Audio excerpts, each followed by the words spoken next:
নমস্কার বন্ধুরা, কেমন আছেন? আমার নতুন একটি ব্লগে আপনাদের সবাইকে স্বাগত।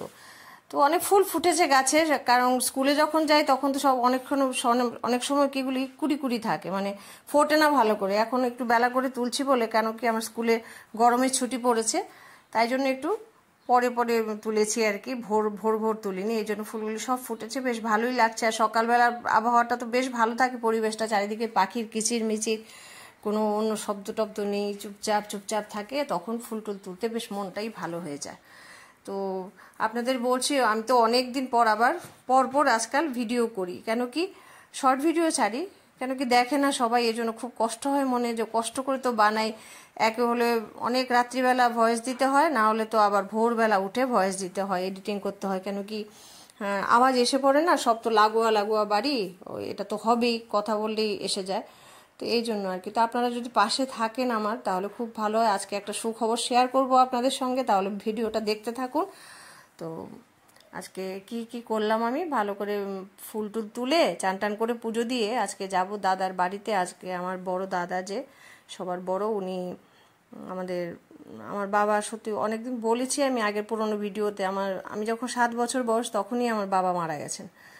তো দাদা দিদি এরা সবাই মিলে আমাকে কোলে পিঠে করে বড় করেছে। ওদের উপর ঝড়ঝাপটা হয়তো গেছে, কিন্তু আমাকে কোনোদিন বুঝতেও দেয়নি, আমাকে সুন্দর করে ওরা বড় করে তুলেছে। তো দাদা গত 1 বছর হয়েছে, হঠাৎ করে উনি একটা অ্যাক্সিডেন্টে গত হয়েছেন। আজকে ওনার মানে 1 বছরের যে কাজ হয়, সে পুজোটা আজকে হবে। ভালো লাগে না এগুলি কথা শেয়ার করার মধ্যে, কোনো আনন্দ থাকে না, তবু বলতে হচ্ছে, তাই বলছি, যেটা সত্যি কথা এটা।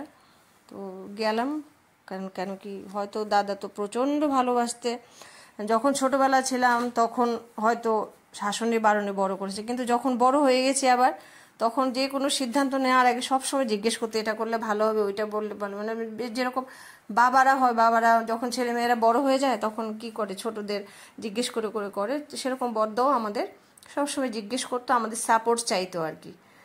তো আজকে অনেকগুলো ফুল ফুটেছে, তো চান টান করে পুজো দিয়ে আমি বড়দার বাড়িতে যাব, কাজটা জয়েন করে আবার চলে আসব। তো চলে যাচ্ছি রেডি টেডি হয়ে বাড়িতে। তো সত্যি কথা বলতে কি, বিয়োগ বেদনা খুবই বেদনাদায়ক, এটা সহ্য করা যায় না। এটা আমার বাবার বাড়ি এসে পড়েছি আমি।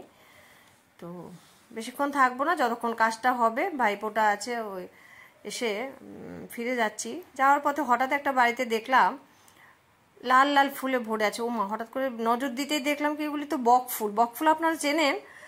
আমি তো মানে ছোটবেলা থেকে যে বক ফুলটা দেখে দেখে এত বড় হয়ে গেছে, এত বয়স হয়ে গেছে, সাদা বক ফুল দেখেছি আমি। এই কালারের বক ফুল আমি দেখিইনি কখনো। এটা একদম ম্যারুন কালারের, খুব সুন্দর একটা কালার। আমার তো বেশ ভালো লেগেছে, এই জন্য ভাবলাম আপনাদের সঙ্গে শেয়ার করি। আপনারা যদি দেখে থাকেন আমাকে কমেন্ট করে জানাবেন। তো এসছি আজকে গার্গী ওদের বাড়িতে।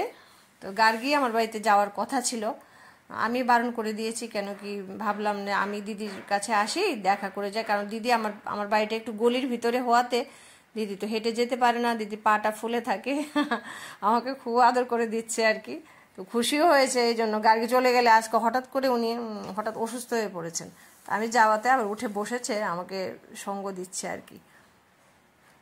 আর গার্গীও আমি কিছুদিন, মানে 3-4 দিন যদি কোনো আমার ইয়েটিয়ে না দেখে, কোনো মেসেজ না দেখে, তখন বলবে যে কাকিমণি তোমার দেখি দেখা নেই, তুমি কোথাও হারিয়ে গেলে, এরকম বলে। তো এই জন্য আমি ওর সঙ্গে একটু লুকোচুরি খেলি, বেশ ভালোই লাগে, আমাকে কেয়ার করে যে। উনি নিত্যদা গার্গীর, আর এ হচ্ছে রাজা। রাজা তো অনেক ছোট, কিন্তু অনেক দায়িত্ব কর্তব্য পরায়ণ। Subscribe, like and subscribe. এই জন্য একে আমার খুব ভালো লাগে আর কি। আর নিত্যদার কথা বলছি, মানে গার্গীদের ফ্যামিলির সঙ্গে একদম ওতপ্রোতভাবে জড়িয়ে আছে। ওর বাবা থাকতে থেকে উনি আছেন ওদের সমস্ত কাজে, মানে বিপদে আপদে সুখে আনন্দে সবসময় উনি আছেন ওদের পাশে। তো আজকে কি করেছে উনি, হয়তো গাবর্দি বলে আমাদের ত্রিপুরা রাজ্যে একটা জায়গা আছে, ওই জায়গার না ছানার পায়েসটা খুব মানে বিখ্যাত আর কি।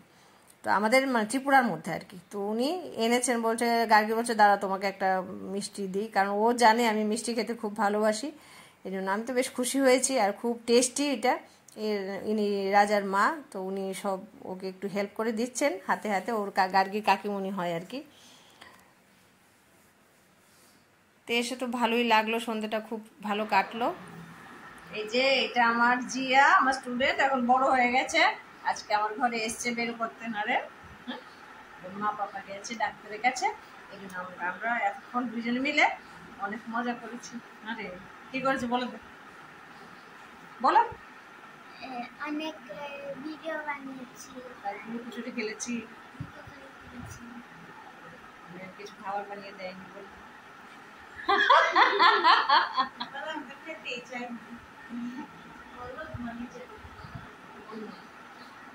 আমি খেতেও চাই।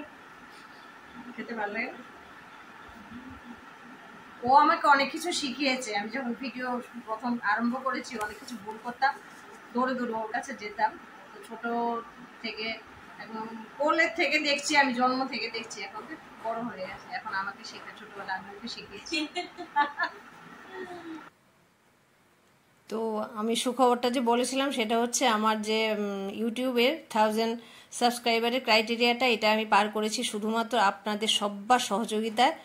ইউটিউবের বন্ধুরা, তাসমিন, মৌমিতা, তারপর ওই সুন্দরবনের যে ওর নামটা আমি ভুলে গেলাম হঠাৎ করে, তারপর আমার পাড়ার লোকরা, আমার আত্মীয় স্বজন, বন্ধু বান্ধব, কলিগ, আমার শ্বশুরবাড়ি, বাবার বাড়ি লোকরা সবাই মিলে আমার পাশে রয়েছেন বলে আমি এতটা দূর এগিয়ে যেতে পেরেছি। এই জন্য আপনাদের অসংখ্য অসংখ্য অসংখ্য ধন্যবাদ। এভাবে আমার পাশে থাকুন, তাহলে মনে হবে আমার পাশে কেউ রয়েছে, আমি এগিয়ে যেতে পারবো, আমার পথ চলাটা আরও সুন্দর হয়ে উঠবে। তো সন্ধেবেলাটা ওর সঙ্গে একটু লুকোচুরি খেলে সময় কাটালাম, বেশ ভালো কাটলো। ভালো থাকবেন, সুস্থ থাকবেন সবাই।